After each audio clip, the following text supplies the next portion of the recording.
Hello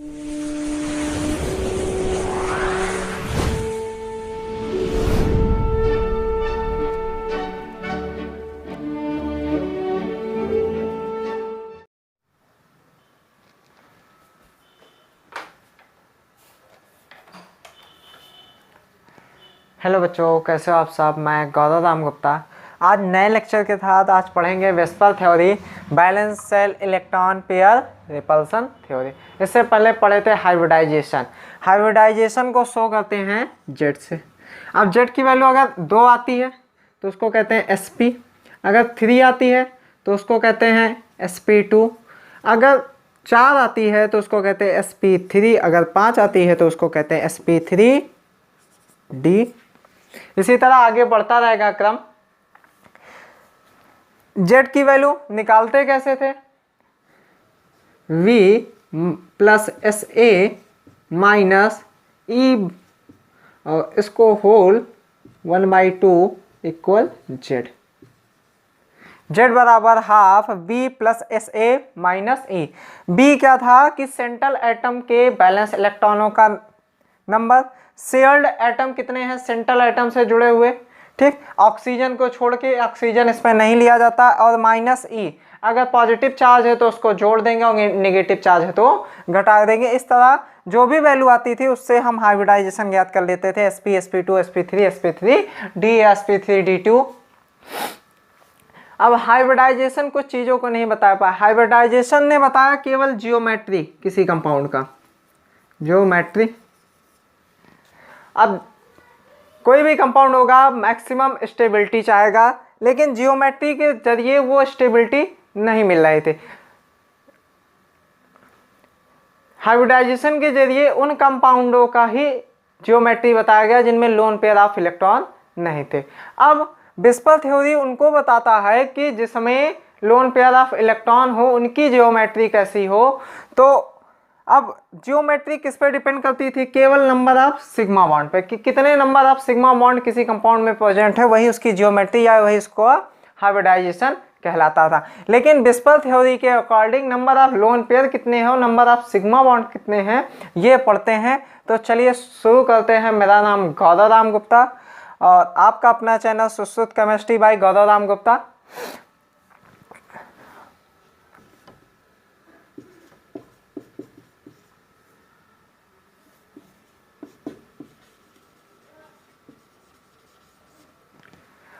VSEPR theory, VSEPR theory है क्या, ये किसी वैज्ञानिक का नाम नहीं, ये बहुत बड़ी हेडिंग है। इसका मतलब होता है balance cell electron pair repulsion theory. तो इसको शॉर्ट फॉर्म में कहने में भी अच्छा लगता है वेस्पर थ्योरी, तो इसीलिए इसको वेस्पर थ्योरी। बैलेंस संयोजी कोष इलेक्ट्रॉन पेयर प्रतिकर्षण सिद्धांत, तो इसको दिया था गिलेस्पी और निलहोम ने। गिलेस्पी और निलहोम ने इसमें ये बताया कि कोई भी कंपाउंड होगा वो अपनी मैक्सिमम स्टेबिलिटी में रहना चाहेगा।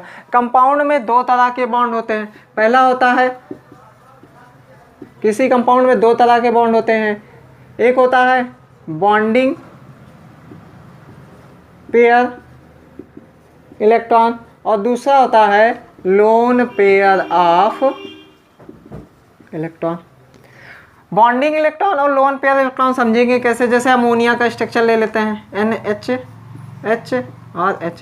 अमोनिया के बाह्य कोश में होते हैं 5 इलेक्ट्रॉन, बैलेंस सेल में 5 इलेक्ट्रॉन, एक हाइड्रोजन के साथ इसने स्ट्रक्चर बनाया, एक दूसरे हाइड्रोजन के साथ एक। अब यहाँ देखिए 3 बॉन्ड पेयर इलेक्ट्रॉन, पेयर का मतलब होता है जोड़ा, युग्म, तो एक जोड़ा।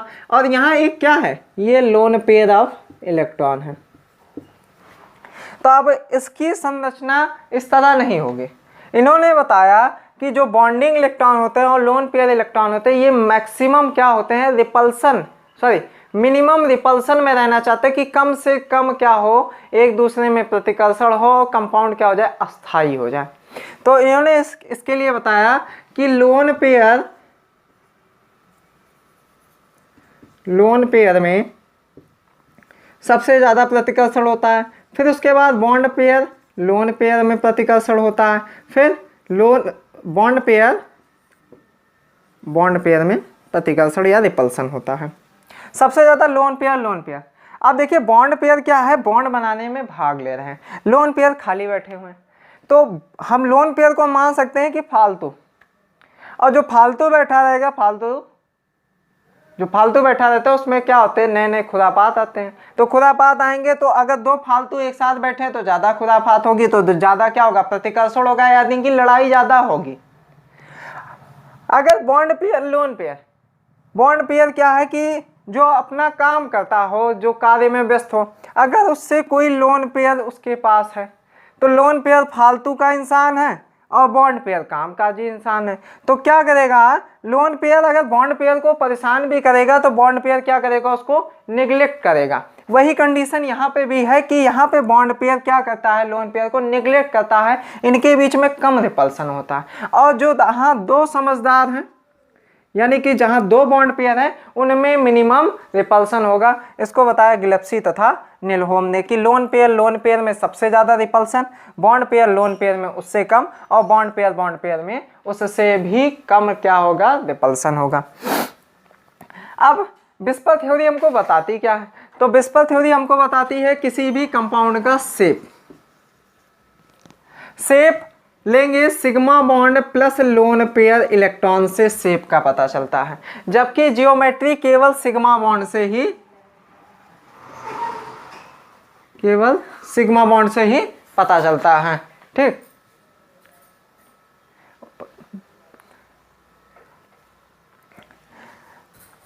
अब जेड से हम जियोमेट्री ज्ञात कर लेते थे। अगर किसी भी कंपाउंड में लोन पेयर की वैल्यू 0 है, लोन पेयर इक्वल टू 0, तो जो उसकी जियोमेट्री होगी वही उसका शेप हो जाएगा। जैसे पहला कंपाउंड शुरुआत से देख लेते हैं कुछ कंपाउंडों को। अब जेड से हाइब्रिडाइजेशन पता चलता है, हाइब्रिडाइजेशन, और हाइब्रिडाइजेशन हमको क्या बताता है, जियोमेट्री। अगर हाइब्रिडाइजेशन sp है तो क्या हो जाएगा, इसका स्ट्रक्चर लीनियर। अगर sp2 है तो इसका स्ट्रक्चर क्या हो जाएगा, ट्राइगोनल। अगर इसका स्ट्रक्चर sp3 है, हाइब्रिडाइजेशन का मान 2 है तो sp3 है, तो sp2 4 है, sp3 5 है तो sp3d। अगर 4 है sp3d तो इसका स्ट्रक्चर हो जाता है टेट्राहेड्रल। अगर sp3d है तो इसका स्ट्रक्चर हो जाता है ट्राइगोनल बाई पिरामिडल। अगर इसका 6 है अर्थात कि sp3d2 है तो इसका हो जाता है ऑक्टाहेड्रल। और अगर 7 है अर्थात कि sp3d3 है तो इसका हो जाता है स्ट्रक्चर पेंटागोनल बाई पिरामिडल। ये तो हुआ हाइब्रिडाइजेशन के द्वारा ज्योमेट्री। अगर किसी भी कंपाउंड का हमें वेस्पर स्ट्रक्चर निकालना, वेस्पर के द्वारा स्ट्रक्चर निकालना, अर्थात कि क्या हो जाएगा कि लोन पेयर में मैक्सिमम रिपल्सन, फिर लोन पेयर बॉन्ड पेयर में मिनिमम उससे, और फिर सबसे कम हो जाता है बॉन्ड पेयर में।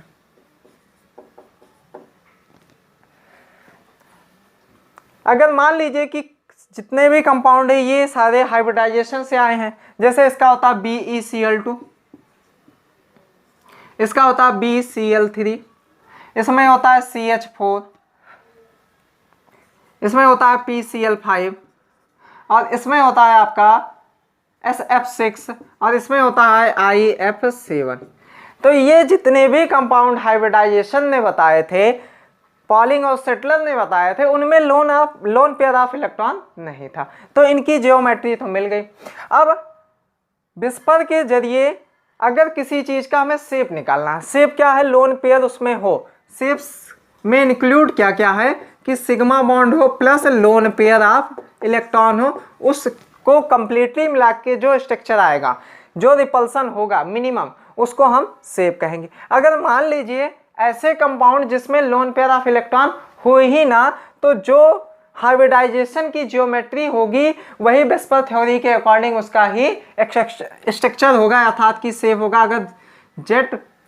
अगर यहाँ पे लोन पेयर ऑफ इलेक्ट्रॉन 0 हैं तो जियोमेट्री स्ट्रक्चर इक्वल टू हम कह सकते हैं शेप, कि जो जियोमेट्री का स्ट्रक्चर होगा वही शेप होगा। लेकिन इसके बाद भी कुछ ऐसे कंपाउंड हैं, जैसे हमने अभी एक उदाहरण लिया था NH3 का, तो उसमें लोन पेयर ऑफ इलेक्ट्रॉन थे। तो जब लोन पेयर ऑफ इलेक्ट्रॉन हो जाते हैं तो उनका शेप कैसे हो जाता है, तो चलिए देखते हैं, इतना नोट कर लिए।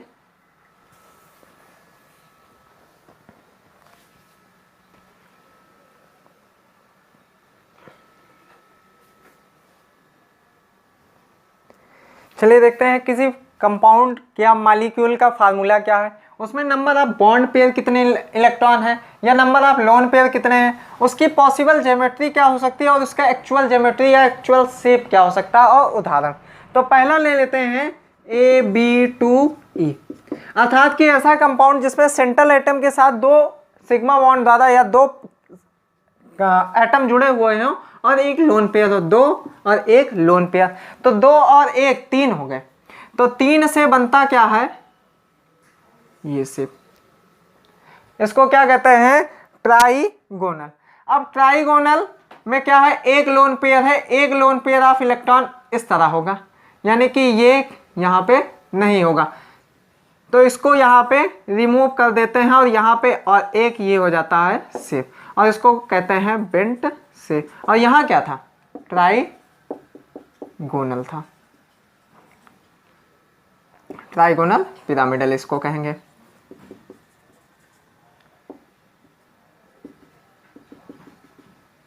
लेकिन यहाँ पे शेप क्या हो गया, बेंट हो गया। बेंट क्यों हो गया, इसने जो लोन पेयर ऑफ इलेक्ट्रॉन थे इसको और दबा दिया। अब दबा दिया तो इसके बीच का एंगल जो हो जाएगा वो हो जाएगा आपका 118 डिग्री, जैसे SO2 में। अब SO2 का स्ट्रक्चर बना लेते हैं, तो S से एक हाइड्रोजन और एक हाइड्रोजन डबल डबल बॉन्ड द्वारा, और यहाँ पे लोन पेयर ऑफ इलेक्ट्रॉन, क्योंकि सल्फर में होते हैं 6 बैलेंस इलेक्ट्रॉन, 2 इससे शेयर किए, 2 इससे शेयर किए, 2 यहाँ पे ऑक्सीजन ने शेयर किया, इसका भी 8 पूरा हो गया, इसका भी और इसका भी, तो यहाँ पे बच गए लोन पेयर ऑफ इलेक्ट्रॉन। तो इसका स्ट्रक्चर लीनियर नहीं होगा, लोन पेयर क्या होगा, बॉन्ड पेयर में कम रिपल्सन होता है, तो इसको क्या करेगा, लोन पेयर को, ये ऐसे सीधे हैं तो इनको ऐसे दबा देगा, तो इनका शेप क्या हो जाएगा, बेंट या बी शेप्ड हो जाएगा। अब इनकी जो एक्चुअल शेप आएगा वो शेप इस तरह हो जाएगा, और ये इसको कहते हैं बेंट शेप या सल्फर डाइऑक्साइड। ये पहला आपका कंडीशन हो गया। अब सेकंड देख लेते हैं।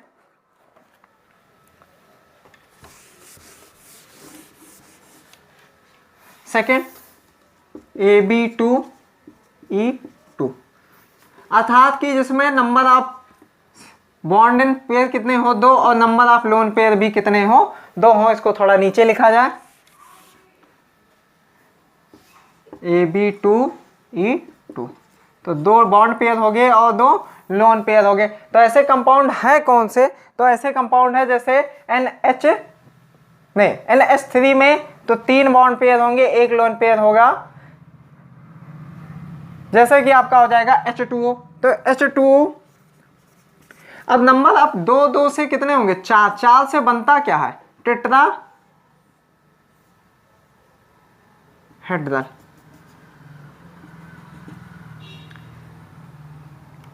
तो टेट्राहेड्रल है तो क्या होगा, 2 लोन पेयर ऑफ इलेक्ट्रॉन है, तो 2 लोन पेयर ऑफ इलेक्ट्रॉन क्या करेंगे कि इनको इस तरह कर देंगे और ये हो जाएगा आपका 2 लोन पेयर ऑफ इलेक्ट्रॉन।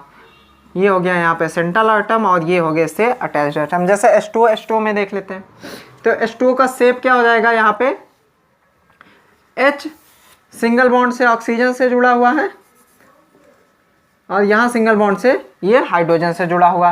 अब ऑक्सीजन पे होते 6, ऑक्सीजन के बैलेंस शेल में होते हैं 6 इलेक्ट्रॉन, तो 2 O, तो एक हाइड्रोजन इसके साथ और एक हाइड्रोजन इसके साथ बॉन्ड पे, बचे 2 लोन पेयर ऑफ इलेक्ट्रॉन। तो 2 लोन पेयर ऑफ इलेक्ट्रॉन क्या करेंगे, मैक्सिमम रिपल्सन करेंगे। तो इसका शेप बेंट से भी बेंट तो होगा लेकिन अत्यधिक बेंट होगा। क्यों अत्यधिक बेंट होगा, oxygen 1 lone pair of electron और 1 लोन पेयर ऑफ इलेक्ट्रॉन और 2 बॉन्डिंग पेयर ऑफ हाइड्रोजन के एटम। अब ये 2 लोन पेयर ऑफ इलेक्ट्रॉन है, तो 2 lone pair of electron maximum repulsion दिखाएंगे। क्यों, क्योंकि लोन पेयर में ज़्यादा से ज़्यादा रिपल्सन होता है। तो कंपाउंड तभी स्टेबल होगा जब इनके बीच में मिनिमम रिपल्सन हो, अर्थात कि ये अस्थाई हो जाए। तो इनका स्ट्रक्चर आ जाएगा यही, इसको कहेंगे बेंट शेप।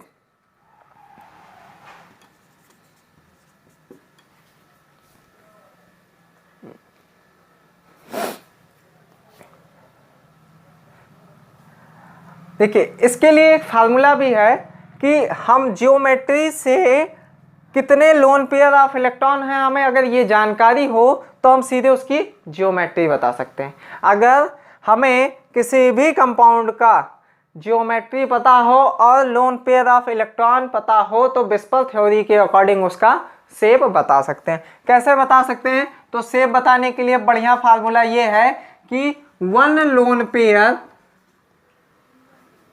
remove 1 डंडा and decreases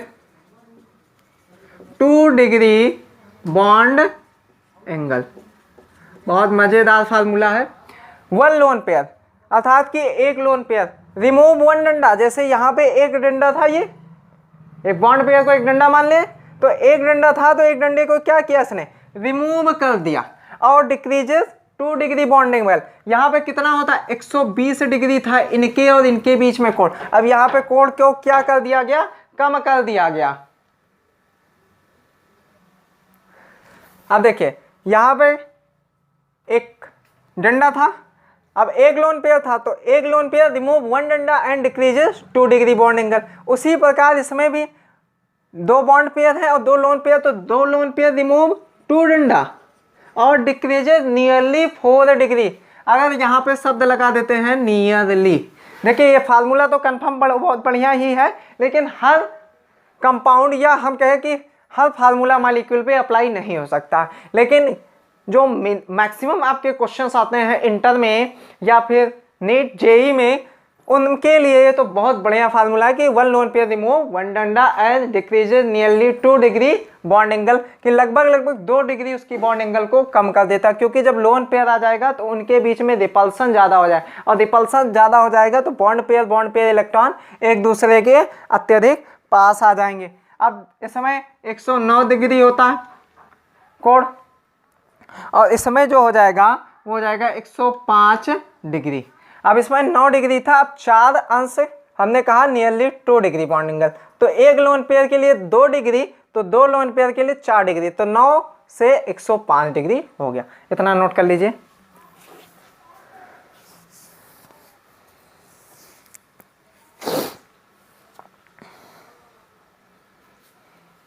चलिए मिटाते हैं।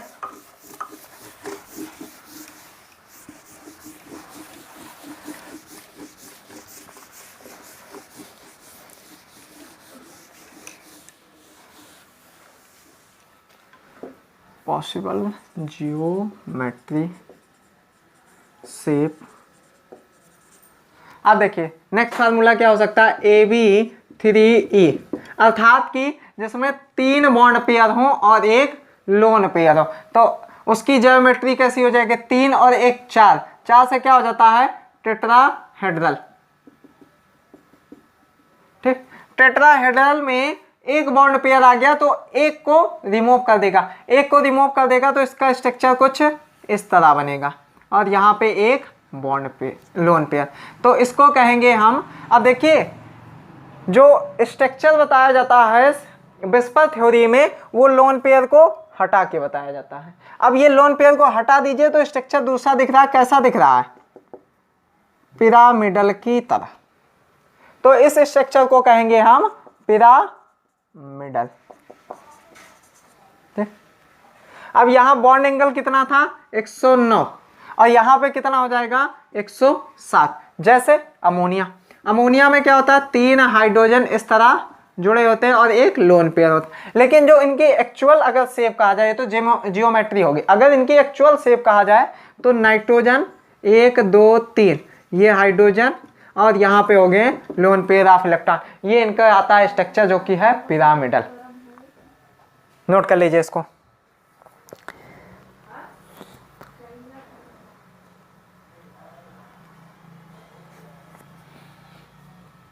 चलिए मिटाते हैं एग्जाम्पल को, नेक्स्ट देखते हैं। अब नेक्स्ट इसी फार्मूले में अगर कह दिया जाए कि 2 लोन पेयर हो जाए ऐसे कंपाउंड की जिसमें मान लीजिए कि हाँ AB3 ही फार्मूला हो लेकिन लोन पेयर कितने हो, 2 हो, तो 3 हो जाएंगे और ये 2 हो जाए। 3 2 5, 3 2 5 से स्ट्रक्चर कौन सा बनता है,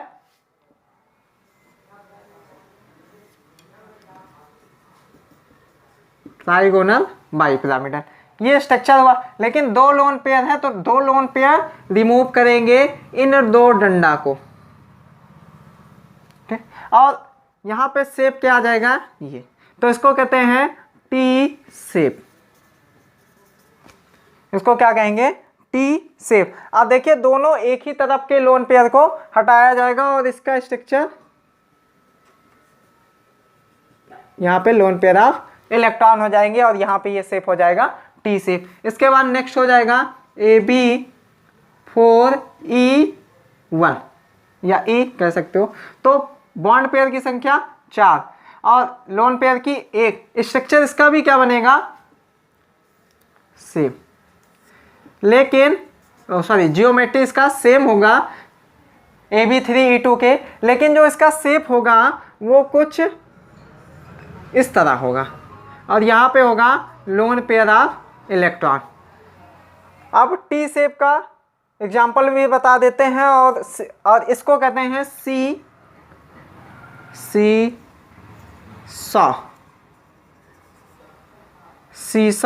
शेप। सीसा शेप रिफ्लेक्शन मान सकते हो कि यहाँ से कोई किरण आ रही है और यहाँ से किरण कोई वापस जा रही है, तो इसको क्या कह सकते हो, रिफ्लेक्शन ऑफ किसी चीज का भी रिफ्लेक्शन कह सकते हो। तो रिफ्लेक्शन के नाम से लिया गया सीसा शेप कि शीशा की तरह होता है और यहाँ पे उसका टी शेप। अब दोनों का एग्जाम्पल देख लेते हैं। तो अब इसका एग्जाम्पल ClF3। अब Cl में होते हैं 1 2 3 4 5 6 और 7 क्या होते हैं, बैलेंस इलेक्ट्रॉन होते हैं क्योंकि ये 7वें वर्ग का है हैलोजन ग्रुप का। और फ्लोरीन भी उसी का भी भाई है, बड़ा छोटा भाई है। तो फ्लोरीन में भी 7 इलेक्ट्रॉन होते हैं और इसमें भी 7 इलेक्ट्रॉन होंगे और यहाँ पे भी 7 इलेक्ट्रॉन होंगे। तो ये इलेक्ट्रॉन इससे, एक इलेक्ट्रॉन इसका बॉन्ड में भाग लेगा, एक यहाँ पे इसका बॉन्ड में भाग लेगा और अगर यहाँ पे एक इलेक्ट्रॉन रखा जाए तो ये इस बॉन्ड इलेक्ट्रॉन से। अब बचे कितने क्लोरीन के पास, 2 2 4, 3 बॉन्ड में भाग लिए और 4 3 7, तो 2 लोन पेयर ऑफ इलेक्ट्रॉन बचे। तो हमने कहा 3 क्लोरीन के साथ फ्लोरीन एटम जुड़े हुए अर्थात बॉन्ड पेयर इलेक्ट्रॉन है और 2 क्या है, लोन पेयर ऑफ इलेक्ट्रॉन। तो इनका स्ट्रक्चर बनेगा टी शेप, अर्थात कि क्लोरीन कैसे हो जाएगा, सेंटर में हो जाएगा।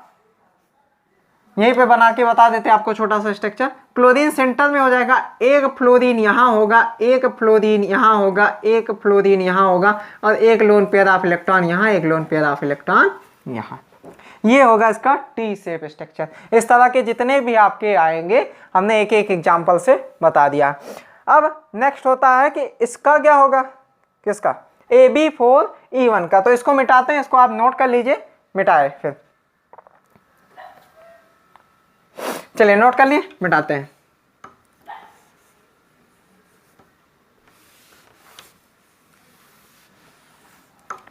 अब इसका स्ट्रक्चर क्या होगा, AB4E1 का। तो SF4 मान ले, एग्जाम्पल है इसका SF4। तो SF4 में सल्फर के पास होते हैं 6 इलेक्ट्रॉन, 1 2 3 4 5 6। तो 6 इलेक्ट्रॉन हो गया, 4 कौन है, फ्लोरीन एटम है। तो फ्लोरीन को एक ही चाहिए, 8 पूरा करने के लिए 7 होता है। अब इसके पास एक लोन पेयर हो गया, 4 बॉन्ड पेयर इलेक्ट्रॉन हो गए। तो लोन पेयर 4 और बॉन्ड पेयर इलेक्ट्रॉन, तो इनका स्ट्रक्चर जो बनेगा इसी तरह कुछ बनेगा। देखते हैं, एक सल्फर यहाँ, एक फ्लोरीन यहाँ पर, दूसरा फ्लोरीन यहाँ पर। यहाँ तो आपको देखते हैं दिख रहा है कि नहीं, हाँ ठीक है। तो एक फ्लोरीन यहाँ पर और एक फ्लोरीन यहाँ पर और एक फ्लोरीन यहाँ पर और एक ये लोन पेयर ऑफ इलेक्ट्रॉन हो जाए। तो इस तरह इसको कहेंगे सीसा शेप। इसका उदाहरण हो गया SF4। नोट कर लीजिए इतना।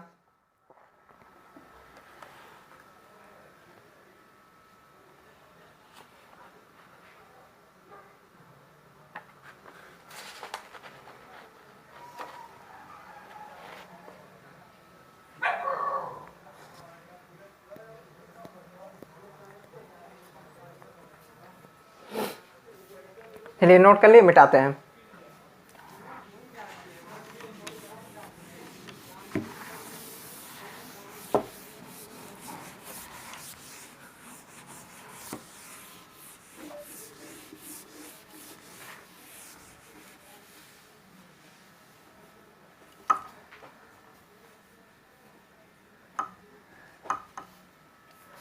अब नेक्स्ट है आपका AB4E2, अर्थात कि जिसमें नंबर ऑफ बॉन्ड पेयर 4 हो और लोन पेयर इलेक्ट्रॉन कितने हो, 2 हो। तो इनसे स्ट्रक्चर क्या बनेगा, 4 और 2 से 6 बनता था। 6 से क्या बनता था, ऑक्टाहेड्रल।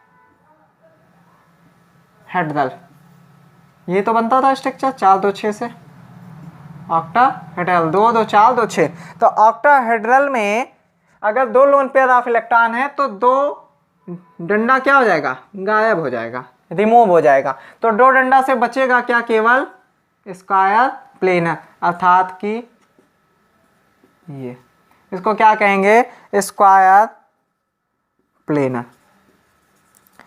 जैसे कि जेनान टेट्राफ्लोराइड। इसके बाद नेक्स्ट ले लेते हैं AB5E, अर्थात कि जिसमें बॉन्ड पेयर इलेक्ट्रॉन 5 हो और लोन पेयर ऑफ इलेक्ट्रॉन 1 हो। तो 5 1 6 से क्या हो जाएगा आपका, फिर वही स्ट्रक्चर आ जाएगा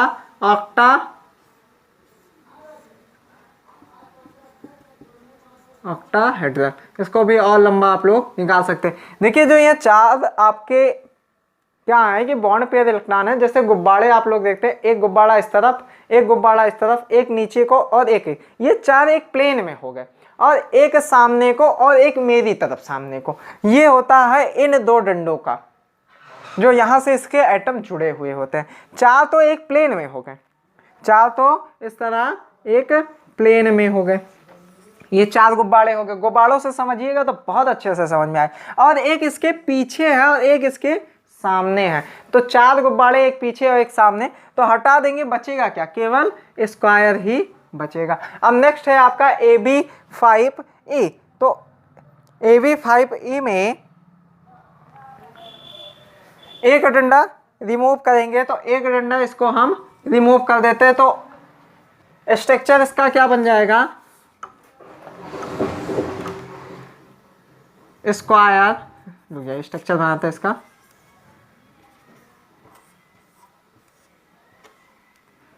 और ये डंडा रिमूव हो गया तो इसका स्ट्रक्चर बनेगा स्क्वायर पिरामिडल। ये आपका होता है BrF4 में। ये आपका इतने स्ट्रक्चर हो गए। अब balance cell electron pair repulsion theory तो हमें इतनी बातें बता देता शेप। लेकिन अब यहाँ से आप कुछ सवालों को कर सकते हैं। हम ये चैप्टर ख़त्म होने के बाद जितने भी इसके टॉपिक हैं उसके सवाल कराएंगे एक ही लेक्चर में, उससे जुड़े सारे सवाल। पहले आप टॉपिक को पढ़ लीजिए, उसके बाद उससे जुड़े सारे सवालों को पढ़ाएंगे। अब यहाँ पे आपका ये स्ट्रक्चर, आप यहाँ से इससे शेप निकाल सकते हो। शेप निकालने का सबसे बढ़िया है 1 लोन पेयर रिमूव 1 डंडा and decreases 2 degree bond angle. ये आपको याद हो जाएगा।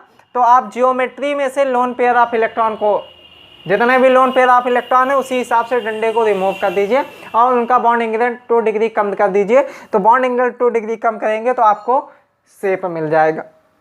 अब वेस्पर थ्योरी की भी लिमिटेशन हो गई। लिमिटेशन कैसी हो गई, जैसे इन्होंने कहा कि H2O है, H2O लीनियर होगा। Li2O लीनियर होगा, लेकिन मोर आयनिक कंपाउंड होने की वजह से इसका स्ट्रक्चर लीनियर नहीं था। सेकंड, कुछ इनकी और भी लिमिटेशन हो गई। अब सेकंड लिमिटेशन हो गई कि ये सभी ट्रांजिशन मेटल्स के क्या कर शेप डिफाइन नहीं कर पाए। जितने भी ट्रांजिशन मेटल्स के कंपाउंड थे उनके शेप को डिफाइन नहीं कर पाए। अब डिफाइन करने का रीजन भी है कि वेरिएबल ऑक्सीडेशन नंबर है, तो अलग अलग लोन पेयर ऑफ इलेक्ट्रॉन बनते हैं, तो एक ही कंपाउंड कई तरह के फार्मूले से कंपाउंड का, एक ही तरह का एलिमेंट कई तरह के फार्मूले से कंपाउंड का निर्माण करता है, तो उसमें ये नियम उनका सक्सेस नहीं हुआ। अब थर्ड है इसका जो लिमिटेशन है, लिमिटेशन तीनों ध्यान रखिएगा, बहुत इंपॉर्टेंट है, क्योंकि वही इसके बाद जो आप पढ़ोगे मॉलिक्यूलर ऑर्बिटल थ्योरी, उस समय इसकी बहुत ही आवश्यकता रहेगी, क्योंकि लिमिटेशन की ही बेस पे मॉलिक्यूलर ऑर्बिटल थ्योरी का ही क्या हुआ है, जन्म हुआ है, कि उसकी ही आवश्यकता तभी पड़ी है जब इसमें कुछ चीज़ों का अध्ययन नहीं बता पाए, कुछ चीज़ों के बारे में ये नहीं बताया। तो थर्ड था जो पाई इलेक्ट्रॉन का डीलोकेलाइजेशन होता है, अर्थात की रेजोनेंस होता है, उसकी घटना का या उसके स्थायित्व का सही से ये डिफाइन नहीं कर पाए। तो पहला पॉइंट था कि ट्रांजिशन मेटल्स के, सभी ट्रांजिशन मेटल्स के कंपाउंड के शेप के बारे में नहीं बता पाए। अब जिस तरह Li2O और H2O एक ही तरह के फार्मूला के मॉलिक्यूल है, लेकिन दोनों का शेप एक ही तरह नहीं होता, तो इनको भी डिफाइन नहीं कर पाए, अर्थात कि मोर आयनिक कंपाउंड को, मोस्ट आयनिक कंपाउंड को ये डिफाइन नहीं कर पाए। और तीसरा है आपका कि डीलोकेलाइज ऑफ पाई इलेक्ट्रॉन, अर्थात कि ट्रांजिशन रेजोनेंस की घटना को किसी भी कंपाउंड के अंदर इन्होंने ज्ञात नहीं की। तो जियोमेट्री आपको पता चल गया, शेप पता चल गया। अब नेक्स्ट वीडियो में पढ़ाएंगे हम आपको मॉलिक्यूलर ऑर्बिटल। पढ़ते रहिए, अपने आसपास सफाई रखिए, और फिर मिलते हैं नेक्स्ट वीडियो में।